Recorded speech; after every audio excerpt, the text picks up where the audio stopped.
If you're new to the world of scale model making, or if space is an issue, then maybe a shelf layout is the answer for you. Let's have a look at the advantages.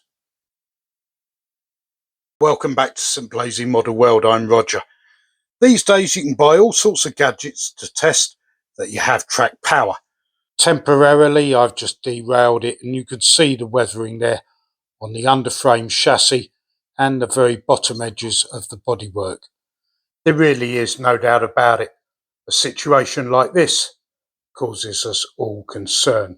Well, let's get it all out of the box and see what we've got for our money.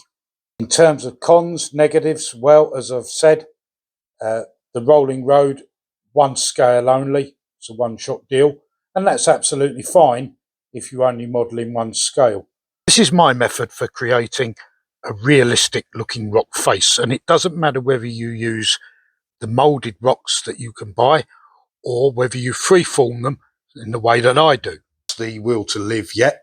In the next set of drawers down, on one side I keep my mini pliers and a few pairs of forceps, absolutely ideal. And on the other side, a set of mini screwdrivers, a couple of nut drivers in there, one or two other miscellaneous drivers as well. Absolutely brilliant. And again, when you're working on this fine stuff, you really can't do without them.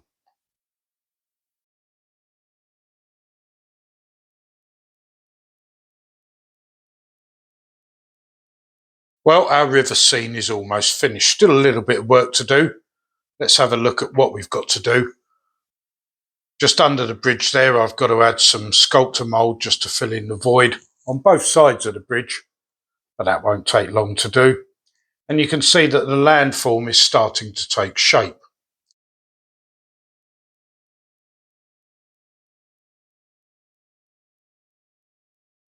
So here's a range of scenic scatter pots that you've already got, you just don't realise it.